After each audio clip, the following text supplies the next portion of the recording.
Bom dia, boa tarde, boa noite. Como esse vídeo é gravado, eu não sei que horas vocês vão assistir essa apresentação. Meu nome é Diogo, eu sou professor do programa de Engenharia Biomédica da COP, da UFRJ. Sou biólogo de formação e eu vim conversar um pouquinho com vocês hoje sobre biologia e inteligência nem tanto artificial, como elas conversam. Então, ao longo dessa apresentação eu vou tentar explicar para vocês algumas coisas sobre o que é essa tal dessa inteligência artificial, mais especificamente sobre aprendizado de máquina, que é um dos campos do que a gente chama de inteligência artificial. Eu digo nem tanto artificial, porque vocês vão notar que na verdade ela possui uma inspiração bastante grande no funcionamento do nosso cérebro, dos nossos neurônios. Então por isso que eu dei esse título, que ela não é tão artificial assim. A única coisa é que a gente encontra maneiras hoje de fazer com que o computador funcione de uma maneira análoga ao que seria um neurônio. Então, antes de a gente começar a falar propriamente, né, dos métodos, a gente tem que lembrar que a inteligência artificial é um campo da ciência da computação e ela estuda justamente essas maneiras de simular a inteligência humana. Então, como vocês podem ver, existem alguns subcampos aqui. E eu hoje vou conversar com vocês sobre o que a gente chama de machine learning ou aprendizado de máquinas.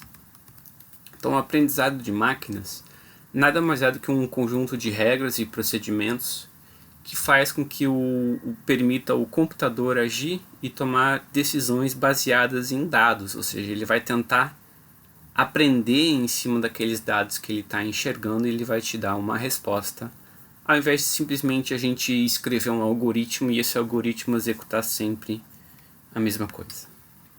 Então, como vocês podem ver aqui, isso aqui é um slide onde a gente mostra as três ou quatro grandes classificações que a gente tem dentro do aprendizado de máquina com relação aos algoritmos de aprendizado. Eu vou comentar brevemente, principalmente sobre o modelo de aprendizados previsionado, que pode ser do tipo de classificação ou do tipo regressão, e aprendizado não supervisionado, onde a gente pode trabalhar com análise de agrupamentos ou clustering, ou para redução de dimensionalidade.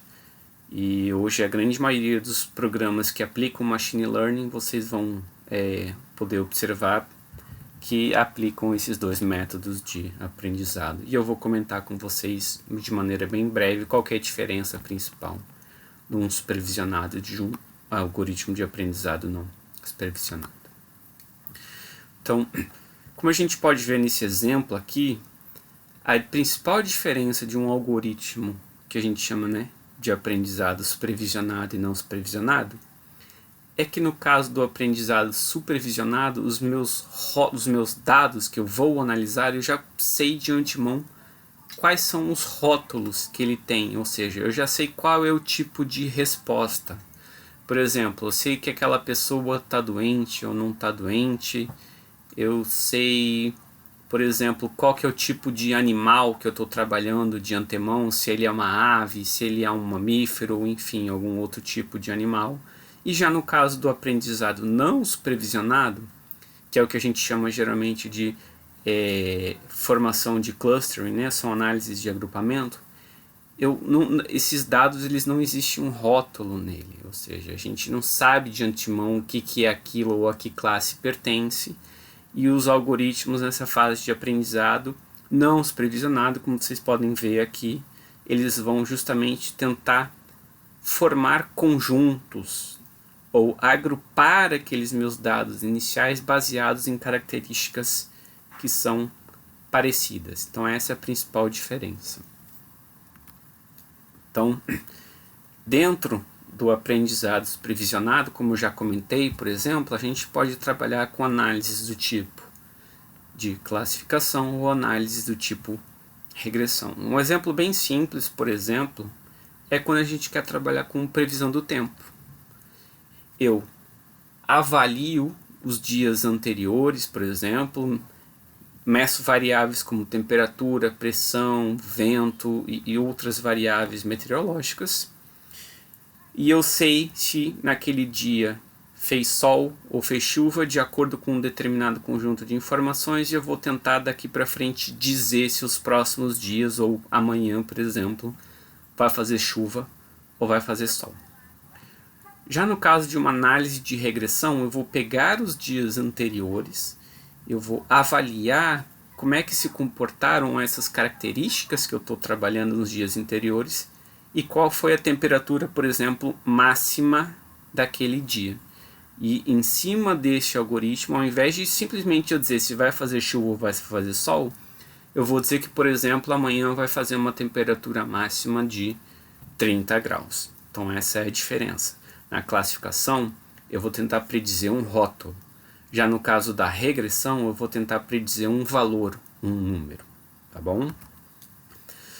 Por exemplo, a gente vê aqui de uma maneira bem lúdica as diferenças entre os tipos de aprendizado, né, dos algoritmos de aprendizado. Então, por exemplo, eu estou trabalhando aqui, quando eu trabalho com aprendizado supervisionado, o que eu faço? Eu estou dizendo para o meu algoritmo, para o meu programa de aprendizado supervisionado, que existem 2 patos que possuem essas características e 2 outros animais qualquer que não são patos, que possuem outras determinadas características. No caso do algoritmo de aprendizado supervisionado, onde eu vou trabalhar com predição, eu vou querer fazer o quê? Eu vou dizer que, com base nas características que eu estou fornecendo para o meu modelo de aprendizado supervisionado, eu vou dizer se um outro organismo qualquer é pato ou não é pato. Então, isso aqui a gente está trabalhando com um algoritmo de aprendizado supervisionado do tipo classificação. Já nesse exemplo aqui de baixo, seria algo análogo a uma análise de regressão. Por quê? Porque eu vou dizer quais as características que possui um pato e eu vou apresentar essas características para esse meu modelo preditivo, e ele vai me dizer qual a probabilidade, por exemplo, deste novo animal, desse novo organismo ser pato ou não. E já no caso de um algoritmo de aprendizado não supervisionado, neste caso aqui esse algoritmo de clustering, que a gente chamou de análise de agrupamento, vocês podem ver, por exemplo, que eu não sei quem são esses organismos aqui, mas eles possuem características próprias. E quando eu vou partir para uma análise utilizando um treinamento que a gente chama de não supervisionado, o que vai acontecer? Eu vou agrupar animais que possuem características similares num mesmo conjunto de dados, como a gente pode ver aqui, ou seja, os animais que possuem características similares a um pato acabam ficando neste agrupamento, já o coelho e este tubarão aqui acabam ficando em outros grupos. Tá bom? Então esta é a principal diferença. Neste exemplo aqui de aprendizado, de algoritmo de aprendizado supervisionado, a gente vê que eu possuo um rótulo, eu já sei qual é a classificação do meu organismo, eu quero com que meu algoritmo aprenda características de cada um deles. Já neste caso desse algoritmo não supervisionado, eu não possuo essa informação inicial, esse rótulo, e o algoritmo ele vai tentar justamente agrupar os animais de acordo com características intrínsecas. Então, de uma maneira um pouco mais formal, no aprendizado supervisionado, para cada amostra a gente sabe qual é a entrada e qual a saída desejada. Então a gente apresenta, por exemplo, para uma rede neural essas características, e essa rede ela vai aprender, por exemplo, quais são as características que definem um grupo A e um grupo B. Já no caso do aprendizado não supervisionado, a gente não informa o rótulo inicial, ou a gente não sabe o rótulo inicial, e o que a gente vai fazer, ou o que o algoritmo vai fazer, na verdade, que ele vai tentar agrupar ou vai tentar identificar grupos que possuem características similares, como no exemplo que eu mostrei anteriormente. Então, falando especificamente de alguns métodos de aprendizado de máquinas, por exemplo, as redes neurais são exemplos de algoritmos de aprendizado de máquina onde a gente utiliza aprendizado do tipo supervisionado, ou que está bastante em moda hoje, que são as SVMs, ou máquinas de suporte a vetor ou Supporting Vector Machines. Ambos os exemplos utilizam o aprendizado supervisionado. Por quê? Porque eu preciso informar de antemão quem são os organismos e a que classificação eles pertencem, e a rede vai aprender características que diferenciam um grupo A de um grupo B. Já no caso de um aprendizado não supervisionado, a gente tem uma rede neural do tipo mapas de Kohonen, ou Self-Organizing Maps, ou mapas auto-organizáveis. Nesse exemplo, o que eu quero encontrar? Eu quero encontrar padrões e características que unem um determinado conjunto de informações. Então eu estou fazendo, neste caso, uma análise de agrupamento. E o SOM é um dos algoritmos, uma das metodologias mais clássicas de aprendizado não supervisionado quando a gente está trabalhando com redes neurais. Então, vamos falar um pouquinho, né? Vamos trabalhar de uma maneira um pouquinho mais formal esses conceitos e como é que a ideia de como funciona uma rede neural artificial. Então, os primeiros modelos de neurônios que eles são utilizados até hoje também são neurônios um pouco mais simples, mas eles apresentam características de funcionamento bastante boas ainda, é o neurônio desenvolvido por McCullough e Pitts por volta da década de 40.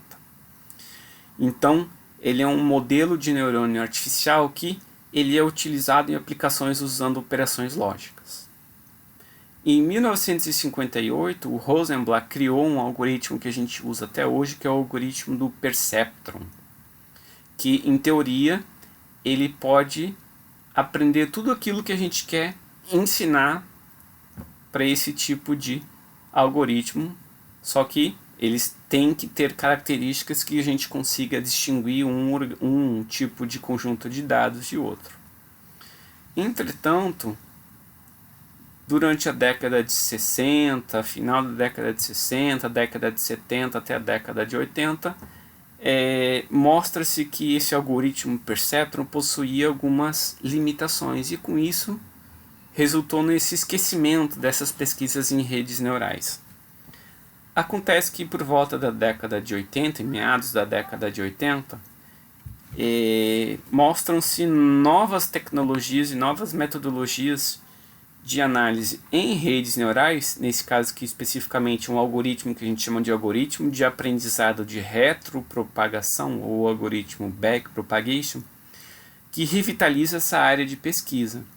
Então, desde a década de 70, final das décadas de 70, meados da década de 80, os estudos em redes neurais artificiais, eles voltaram com força, e a partir do final dos anos de 2010 até 2015, por aí, eles voltam com força total. Então vamos, antes de a gente começar a falar do neurônio artificial, vamos lembrar como é que é a estrutura de um neurônio do nosso corpo. Então ele possui justamente um corpo, ele possui um axônio e ele possui um dendrito. Então os dendritos são umas partes iniciais que recebem a informação, e essa informação, nesse caso pulsos elétricos, são repassados através do corpo do neurônio até o axônio e chegando à região do axônio junto das fendas terminais. Nessa região aqui, a gente tem que lembrar que o neurônio não faz contato com o outro. E existem aqui o que a gente chama de fendas sinápticas e alguns tipos de neurotransmissores que fazem essa conexão. Então o que acontece? Esse sinal ele é recebido pelos neurônios aqui nos dendritos, ele é repassado pelo corpo do neurônio, pelos axônios até o final dos axônios, aqui na região que a gente chama de terminal axônico ou botão terminal sináptico, onde se faz esse contato com as fendas sinápticas e com outros neurônios. Então um neurônio ele recebe sinal de vários outros neurônios, ou por exemplo de vários outros elementos como, por exemplo, músculo ou sensores que a gente tem na nossa pele. Então, esses sinais todos, eles são somados no que a gente chama aqui de cone de implantação, e esses sinais todos aqui são transmitidos através do corpo pelo axônio até a região terminal do axônio. Dependendo da quantidade de informação que chega nesse cone de implantação e depois aqui na região que a gente chama de sinapse, esse sinal tem que ser suficientemente grande, digamos assim, para que esse sinal vá para frente. Caso contrário, essa sinalização que chega nesses neurônios aqui não consegue chegar até a sinapse, não consegue ser enviado para frente. Então, essas sinapses elas acabam, por exemplo, se adaptando e a gente consegue aumentar a efetividade da sinapse ou liberando o maior número de vesículas para transmitir esse sinal ou variando esse número de receptores. Já no caso de um computador, por exemplo, o que a gente faz? A gente aumenta o número de neurônios e, consequentemente, a gente vai aumentar o número de conexões entre esses neurônios e, com isso, a gente consegue aumentar o número de sinapses. Mas ele é um processo mais lento no computador e essas sinapses elas vão acabar se adaptando usando um sinal disponível localmente. Então reparem, o neurônio ele recebe entrada de outros neurônios. Esse efeito é controlado pelos pesos sinápticos, que podem ser positivos ou negativos, e esses pesos sinápticos vão se adaptar de forma que o circuito ou uma rede neural aprenda a realizar uma tarefa. Então, só relembrando, a gente tem aqui um estímulo, por exemplo. Esse estímulo tem que ser suficientemente grande para ultrapassar o que a gente chama de limiar do potencial de ação. O sinal ele é transmitido para frente e ele possui aqui uma fase de pós-hiperpolarização onde ele fica refratário. Então isso que a gente chama de potencial de ação. De maneira análoga, é isso que a gente faz com uma rede neural artificial ou, por exemplo, lá com um neurônio de McCullough-Pitts. Vamos dar uma olhadinha para ver como ele funciona. Então a gente tem aqui um neurônio. Esse neurônio, o que ele vai fazer? Ele vai receber um conjunto de informações, nesse caso aqui um conjunto de variáveis, e cada variável possui um peso ou uma sinapse, né? Um valor sináptico.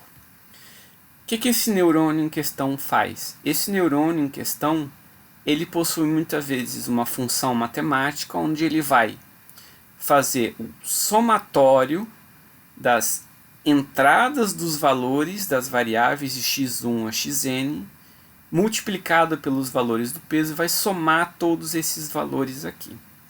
E aí a gente vai ver que se este somatório aqui ultrapassar um determinado limiar, essa informação é passada para o resto da rede neural. Então a gente tem aqui, por exemplo, um neurônio de uma rede neural artificial que ele possui uma função de mapeamento, uma função de ativação que a gente chama de unidade sigmoide.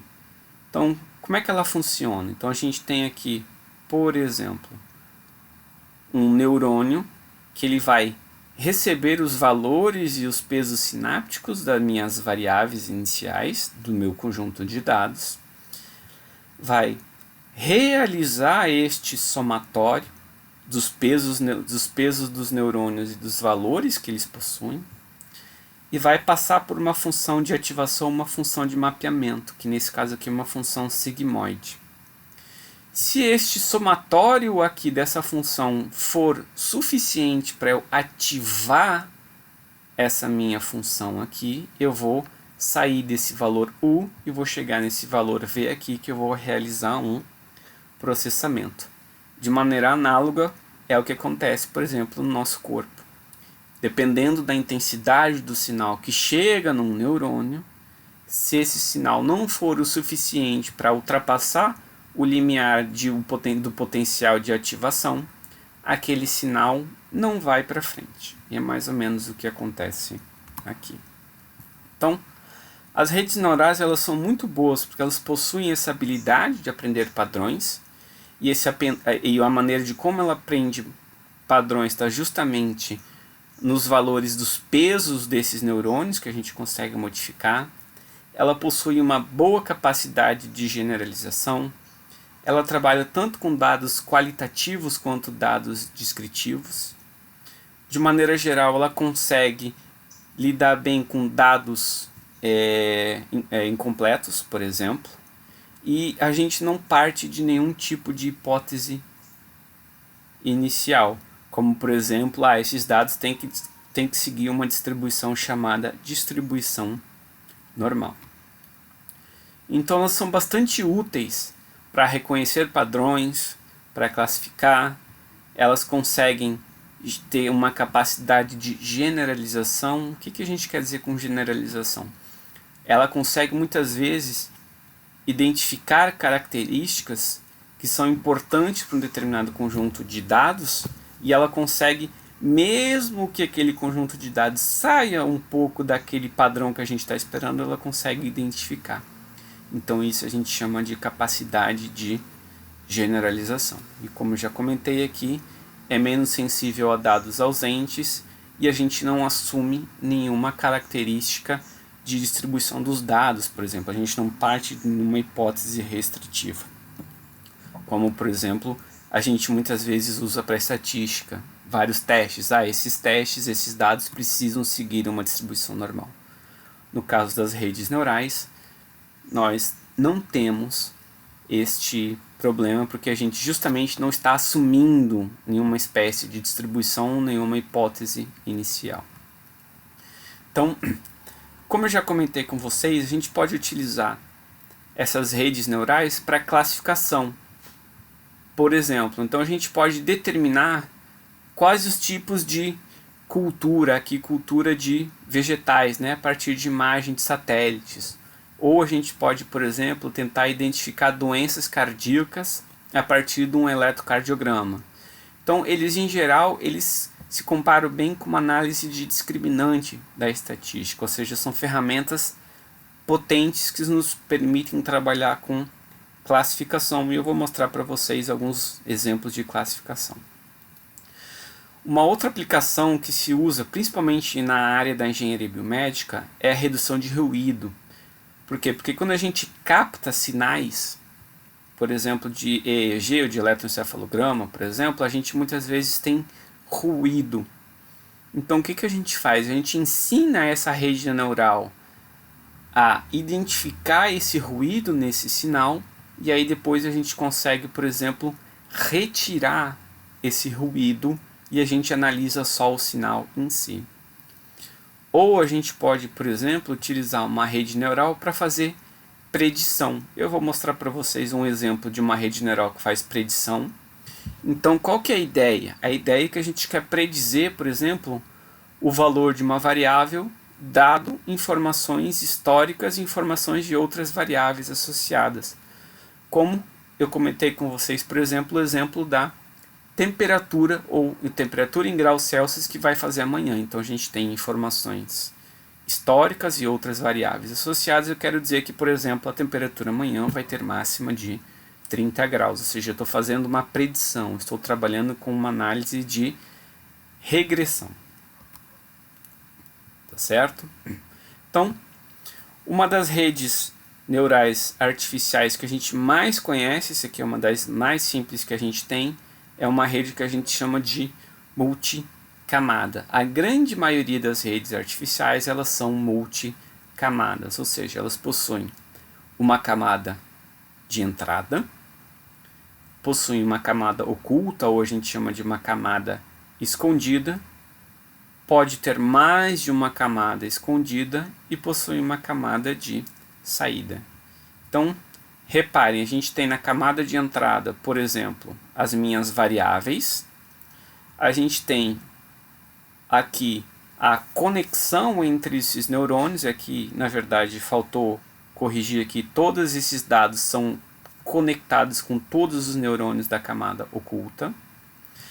E a gente tem aqui o valor mais um respectivo peso associado a cada uma dessas conexões aqui. E a gente pode também acrescentar o que a gente chama de valor de bias, que ele também vai ser utilizado para a gente fazer os cálculos na camada oculta. E essa é a rede mais simples que a gente conhece, porque ela é uma rede também chamada de rede feed-forward, ou seja, os dados só vão em uma única direção, da entrada para saída. Depois, quando eu for comentar com vocês brevemente sobre um algoritmo de aprendizado que é o chamado de backpropagation, eu vou mostrar para vocês que os pesos em si são ajustados de uma maneira contrária, ou seja, da saída para entrada. Então, a rede mais utilizada, ou a primeira a ser desenvolvida, é que a gente chama de redes do tipo perceptron. Quando ela foi desenvolvida, essa rede era somente uma rede de uma única camada e ela possuía alguns problemas de desempenho. Com o passar do tempo, eles perceberam que se eu acrescentar mais uma camada escondida ou trabalhar com mais de um neurônio também nessas camadas, a gente consegue perpassar esses problemas de desempenho, e por isso que a gente utiliza hoje como padrão que a gente chama de redes MLP, ou Perceptron de múltiplas camadas, ou Multi-Layer Perceptron. Então ela possui essa estrutura em camadas. Cada camada tem tem pelo menos uma ou mais de uma unidade que vai receber as entradas de todos os neurônios da camada anterior. Então, essas entradas são alimentadas na primeira camada, e essa primeira camada de entrada a gente chama de unidade de fan-out, ou seja, ela recebe os dados e passa para frente, ela não faz nenhum tipo de processamento. E aí a gente vai calcular na camada escondida, para cada neurônio, a soma ponderada das entradas mais o valor de bias, que é esse U aqui, e a gente chama de camada J.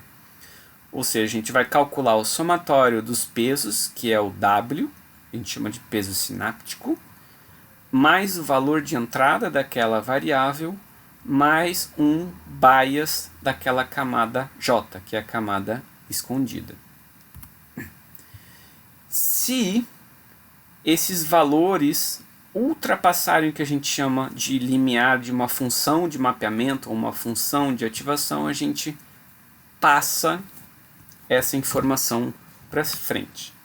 Então a gente tem aqui, por exemplo, uma função de ativação que a gente chama de função limiar, ou a função ou tudo ou nada, ou seja, eu preciso ativar um limiar mínimo para esse sinal ir para frente, ou eu não tenho nenhum tipo de transmissão de sinal, ou eu posso ter, por exemplo, uma função de mapeamento, uma função de ativação do tipo logística, que ela já trabalha de uma maneira um pouquinho diferente. Então, quando a gente trabalha com essa rede MLP, o esquema básico é justamente esse. A gente tem uma camada de entrada, possuem as minhas características, e todos os neurônios da camada de entrada são conectados com todos os neurônios da camada escondida.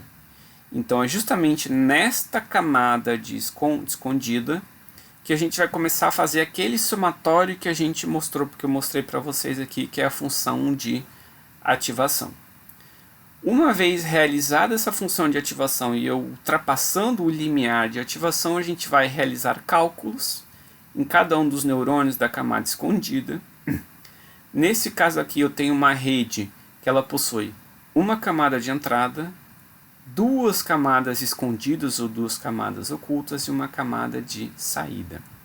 Então em cada um desses neurônios eu realizo um processamento e esse sinal vai ser passado para frente ou não.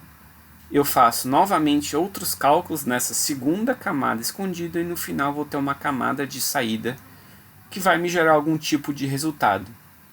Seja, por exemplo, este organismo é um pato ou não é um pato, ou a probabilidade desse organismo ser um pato. Então esse é um exemplo bastante interessante, foi publicado em 2005, onde ele trabalha com um conjunto bastante grande de informações de pacientes que possuem doença coronariana, arterial coronariana ou não.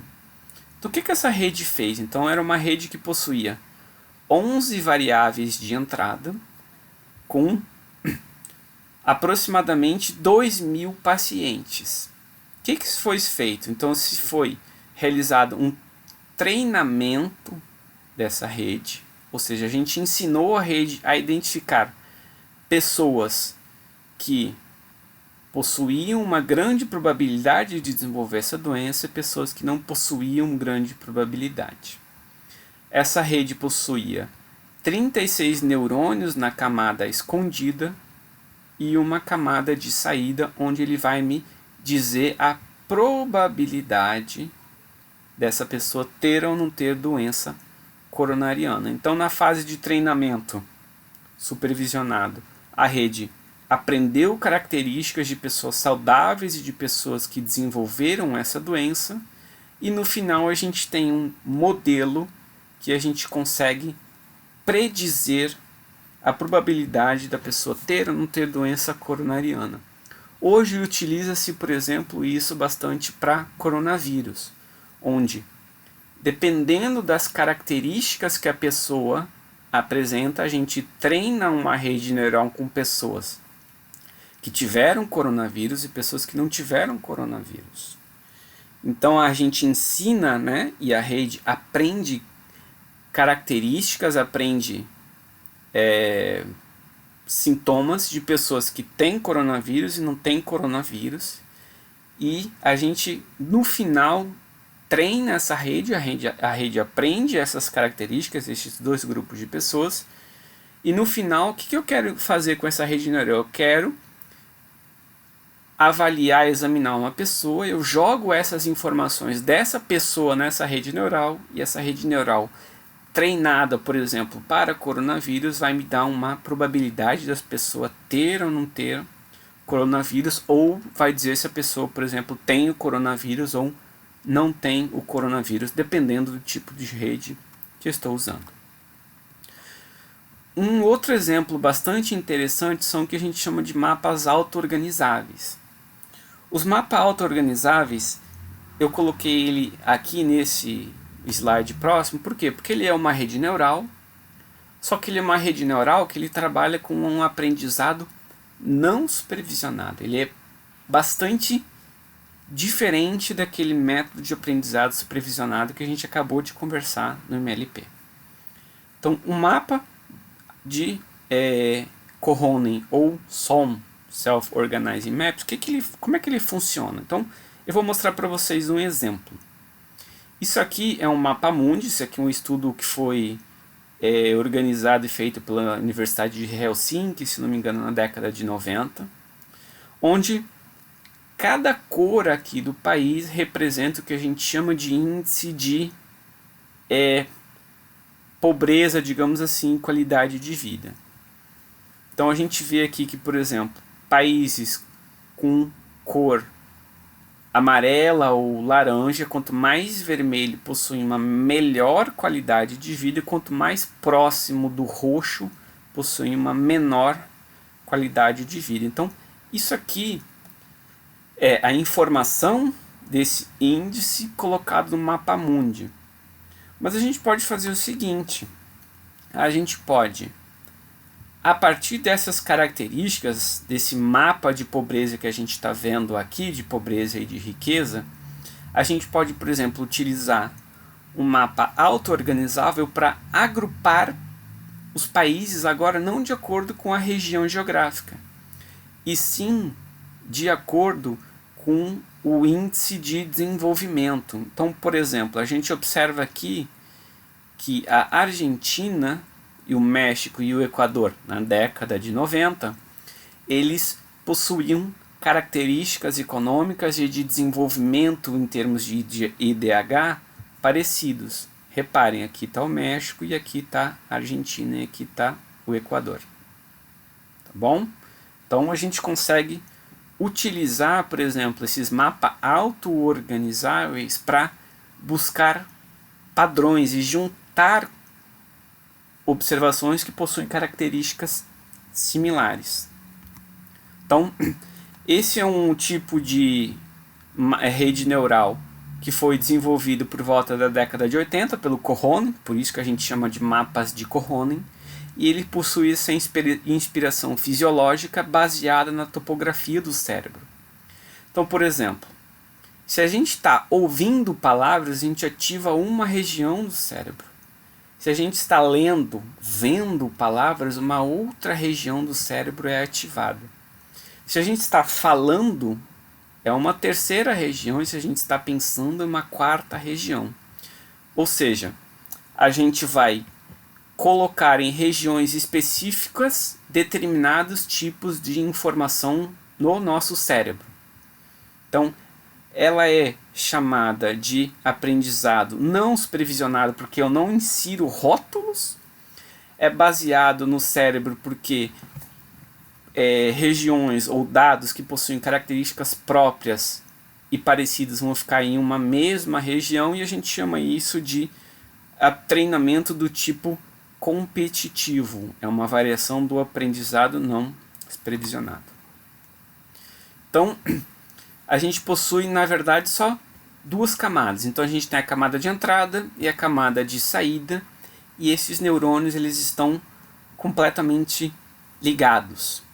Então, quando a gente informa para essa rede neural as características dos nossos dados de entrada, todos os neurônios, de certa forma, eles acabam sendo ativados. Acontece que, na hora de a gente dizer em que região que esse meu dado de entrada vai cair na região da saída, a gente vai ter a ativação de só um neurônio. Então a gente chama isso de aprendizado competitivo, e esse é um neurônio que a gente chama de winners take all. Ou seja, dados que possuem características similares, de maneira geral, vão acabar se ativando neurônios de uma mesma região. Então eu vou mostrar para vocês um exemplo aqui que vai ficar mais fácil de entender. E assim como acontece no nosso organismo, a gente consegue utilizar conexão inibitória lateral, ou seja, ele vai melhorar a granularidade daquela informação, e a gente consegue distinguir melhor dados que possuem características às vezes similares, mas não são exatamente o mesmo tipo de informação. E aí, quando a gente projeta esses dados de entrada na camada de saída, a gente vai ver grupos, ou seja, conjuntos de dados que possuem características próprias, eles vão acabar ficando próximos ou vão acabar formando grupos ou clusters na minha camada de saída. Então, reparem, a gente tem uma camada de entrada e a camada de saída. Toda vez que eu forneço um conjunto de dados para minha camada de entrada, ele vai ser mapeado na camada de saída, e somente um neurônio vai ser eleito o campeão. Da próxima vez que eu inserir um conjunto, a próxima avaliação, a próxima análise, o próximo conjunto de dados, se aquele meu conjunto de informações for parecido com o anterior, ele vai acabar caindo numa região próxima. Se ele tiver uma característica diferente, ele vai acabar caindo em outra região. Então, isso aqui que a gente está vendo, isso aqui é uma arquitetura de uma rede SOM, onde a gente tem as camadas de entrada e as camadas de saída. Esse é um exemplo aqui que eu rodei trabalhando com uma base de dados que a gente chama de base de dados IRIS, que trabalha com um conjunto de 3 espécies de plantas.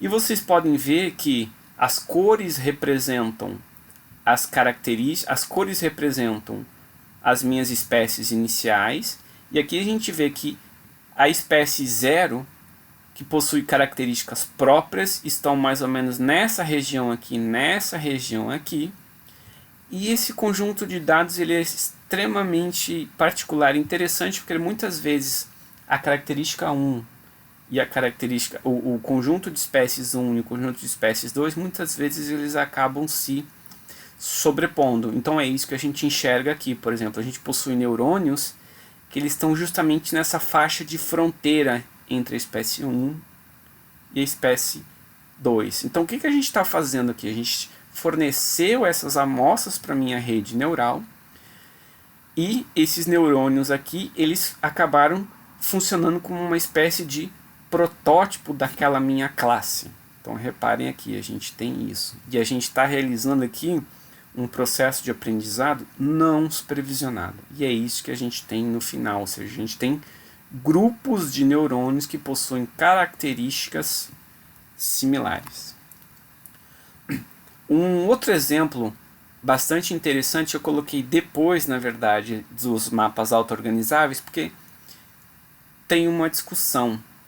Ele entra como um método de aprendizado de máquina, que é o SVM, mas muitas vezes ele não é considerado um algoritmo do tipo rede neural, porque ele não possui um protótipo de neurônio. Qual que é a ideia de uma máquina de suporte a vetor?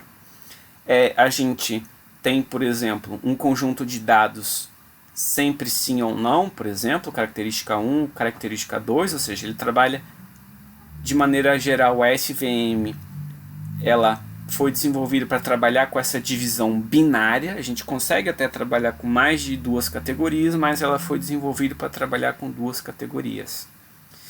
E a ideia é com que a gente separe, por exemplo, o meu alvo do meu não alvo, construindo o que a gente chama de hiperplano de separação com esses vetores de suporte aqui. Tá? Eu vou explicar de maneira breve para vocês entenderem. Então, ele foi proposto por Vapnik. Ele tem sido bastante utilizado, principalmente do começo dos anos 2000 para cá. E ele tem uma vantagem que ele consegue resolver uma grande gama de problemas diferentes. E também, assim como uma rede neural, eu não assumo nada, nenhum tipo de distribuição, não caio em nenhum desses problemas. Então a gente tem aqui um conjunto de dados que formado por duas classes, e o que a gente quer fazer justamente na SVM é encontrar uma melhor separação entre esses conjuntos de dados, ou seja, a gente quer traçar uma reta que separe esse conjunto de dados com uma maior margem possível entre estes conjuntos de dados. Então o que ele faz? Ele só trabalha com dados linearmente separáveis. Ah, mas e se esses dados não forem separáveis num espaço bidimensional? Então o que se faz? A gente realiza uma transformação desse espaço até fazer com que esses dados se transformem em linearmente separáveis. E isso a gente chama de funções de kernel. Então a gente vai treinar a nossa SVM e essa SVM vai fazer com que a gente construa uma margem de separação e um hiperplano de separação entre esses dois conjuntos de dados. Então ele é um pouquinho diferente, na verdade ele é bastante diferente da rede neural, e ele acabou ganhando vários adeptos porque ele possui uma fundamentação matemática mais rígida, mais fácil e melhor de ser calculada, porque um dos grandes problemas que se falam das redes neurais é que muitas vezes a maneira com que esses pesos são ajustados e os valores dos pesos de uma rede neural é algo do tipo caixa preta que não se consegue explicar direito. E já no caso da SVM, ele tem essa teoria de aprendizado estatístico. Então a gente utiliza essas máquinas de aprendizado linear para separar e definir como é que a gente vai dividir esses dois conjuntos de dados. E ele consegue usar de maneira eficiente esse espaço de características de alta dimensionalidade. Então, Dito isso, que a gente viu até aqui de maneira bem resumida, para vocês entenderem mais ou menos o que é uma MLP, o que é um mapa auto-organizável e o que é uma SVM. Então, onde é que entra a biologia? Como é que a gente consegue aplicar essas informações na biologia e na genômica, que é uma área que eu trabalho, ou seja, no estudo dos genomas. Então, o que é a genômica? Então, a genômica, para aqueles que nunca viram, é o que a gente chama de estudo do genoma. Tá, mas o que é o genoma? Então, o genoma é o conjunto completo de DNA de um organismo. No caso do ser humano, o nosso genoma possui 3 milhões de pares de bases, ou 3 milhões de letrinhas, digamos assim. E a genômica é justamente o estudo destes genomas aqui. Então reparem, todo o organismo vivo possui genoma. E aí, sem querer entrar no mérito de que se vírus é vivo ou não é vivo, inclusive os vírus possuem seu próprio genoma, que é o conjunto completo de informação genética que inclui genes, sequências regulatórias e DNA não codificante. Então o genoma é isso, e a genômica é uma ciência que estuda os genomas. Então ele vai envolver mapeamento, sequenciamento. A gente consegue obter muita informação olhando para a sequência de DNA, e a gente pode, por exemplo, tentar entender muitas vezes qual que é a manifestação clínica de uma doença através da expressão genética desse genoma, da análise do RNA mensageiro, por exemplo. Mas como é que a gente consegue casar a genômica com esses 3 métodos de aprendizado que eu mostrei para vocês, que a princípio parecem que não se conversam, que não tem nada a ver um com o outro? Então eu trago aqui para vocês um trabalho que eles utilizaram os mapas auto-organizáveis, os mapas de Kohonen, para quê?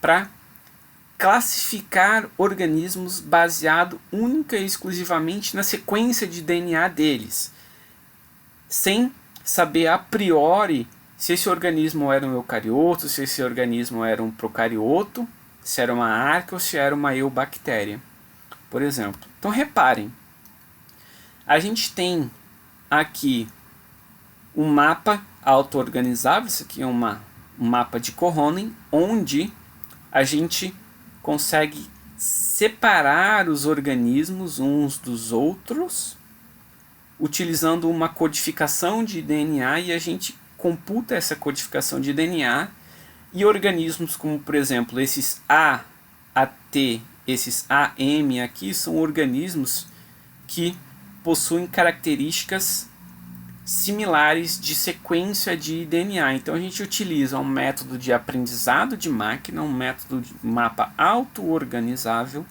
e a gente consegue colocar no mesmo neurônio organismos que possuem características de sequência de DNA próxima. E reparem aqui, eu não estou dizendo para o meu algoritmo quem é eucarioto, quem que é a arquea, ou quem que é, por exemplo, uma eubactéria. E neste exemplo aqui, ele está trabalhando com um conjunto de dados do vírus HIV. Então a gente tem vários subtipos do vírus HIV, como por exemplo o F, o B, o H. E reparem, quando a gente junta os organismos, os subtipos do vírus HIV, a gente repara que subtipos próximos, como por exemplo o A1 e o A2, que são variantes do subtipo A, eles estão agrupados aqui nesta mesma região, enquanto os subtipos F, por exemplo, estão nessa região mais embaixo. Então a gente consegue aplicar essa metodologia de mapas auto-organizáveis para classificar, por exemplo, subtipos de sequência do HIV, sem eu sequer saber qual que é o subtipo inicial. Obviamente, como eu já sabia o rótulo inicial, eu consigo depois plotar e mostrar que a minha rede neural, meu mapa auto-organizável, conseguiu colocar subtipos virais nas regiões próximas. E isso mostra o potencial dessa máquina de aprendizado. Um outro exemplo, isso aqui é do professor Flávio Nobre e da Letícia, que são lá do programa de Engenharia Biomédica, e a Letícia ela é hoje professora da Unirio. Então, eles utilizaram uma rede neural do tipo PNN, eu acabei não comentando com vocês, mas é uma rede neural que a gente chama de Probabilistic Neural Network, feita em colaboração com professores do CCS, professora Mônica e professor Rodrigo, onde eles utilizaram uma rede neural para classificar sequências que conferiam uma maior resistência a esse antirretroviral aqui, que é o lopinavir. Então, eles conseguiram valores bastante interessantes, e neste caso aqui, eles partiram de um conjunto de informações iniciais de mutações numa sequência do vírus HIV que eram positivos para a resistência ao lopinavir, ou regiões que não eram importantes para resistência ao lopinavir. E eles conseguiram treinar uma rede neural, e a rede neural ela aprendeu quais eram as regiões mais importantes que conferiam uma maior resistência ao lopinavir. Então, qual que é a ideia deste trabalho? Ele mostrou que, por exemplo, uma vez treinado esse algoritmo, que a gente tem um conjunto de dados de sequências de DNA resistentes ao lopinavir e de sequências que não são resistentes ao lopinavir, ou pessoas, na verdade, que são resistentes ao tratamento com lopinavir, a gente consegue, por exemplo, agora pegar uma pessoa soropositiva, a gente sequencia o vírus que está lá dentro, identifica as sequências de aminoácidos de um gene específico e a gente fornece esta informação para essa rede neural que já foi treinada, que ela consegue identificar, baseado na sequência de aminoácido, se aquela pessoa que tem aquela determinada variante do vírus possui uma probabilidade alta ou não de ser resistente a lopinavir. Um outro exemplo bastante interessante, que foi desenvolvido pelo grupo do professor Fabiano Thompson e pelo professor Felipe Coutinho, eles modelaram uma rede neural artificial utilizando parâmetros como, por exemplo, temperatura, salinidade, fósforo e nitrogênio e outros tipos de informações. Eles utilizaram informações do ano de 2009 até o ano de 2014, e eles queriam ter como resposta, por exemplo, a abundância de clorofila, ou a abundância bacteriana, ou a abundância de víbrios. Víbrio é um gênero de bactéria que é bastante importante em termos de saúde pública, porque, por exemplo, a gente tem a espécie Vibrio cólera, que é responsável por uma grande quantidade de casos de diarreia, muitas vezes até fatal. Então, neste trabalho aqui desenvolvido pelo grupo do professor Fabiano, a rede neural ela conseguiu aprender características de salinidade, temperatura, fósforo, nitrogênio e transparência da água. Foi realizado juntamente dessas medidas aqui informações do tipo quanto de bactéria possuía no organismo, na Baía de Guanabara, qual é a abundância de víbrio e qual a quantidade de clorofila da Baía de Guanabara, levando em consideração esses dados passados, e com isso a gente consegue agora realizar uma análise de previsão. A gente consegue agora, por exemplo, pegar informações do ano de 2020 sobre temperatura, salinidade, fósforo, nitrogênio e transparência, e a gente consegue agora, com esta rede neural treinada, a gente consegue, sem precisar fazer essa experimentação aqui em bancada, a gente consegue predizer com certo grau de confiabilidade quanto eu vou ter de micro-organismos ou quanto eu vou ter de bactéria naquela região, quanto de víbrio do gênero víbrio, quanto de clorofila eu consigo ter na Baía de Guanabara, treinando esta rede neural. Esse é um outro exemplo bastante interessante, onde eles utilizaram uma SVM e uma MLP para classificar um conjunto de sequências se eles eram sequências pertencentes às células eucarióticas ou procarióticas. E reparem aqui para SVM e para MLP que a gente consegue alcançar resultados razoavelmente bons, que em alguns casos a gente conseguiu chegar em até 84% de certeza, ou seja, a gente informa qualquer tipo de sequência para uma SVM ou para uma MLP, para uma rede neural, e ele vai acertar em, por exemplo, 85% das vezes se aquela sequência é proveniente de uma bactéria ou se é proveniente de um eucarioto, mostrando o potencial de aplicação dessas técnicas. Esse é um outro trabalho também bastante interessante, que ele utilizou SVM, e neste caso aqui, desse trabalho publicado no ano de 2010, ele estava querendo, na verdade, identificar o organismo em si, baseado no que a gente chama de DNA barcoding, ou seja, a gente utiliza uma metodologia que é chamada de código de barra, ou seja, a gente sequencia um pedaço de um DNA de um organismo, que seria justamente esse gene, e esse gene ele seria capaz de dizer quem é aquela espécie, similar a um código de barras de um supermercado, por exemplo.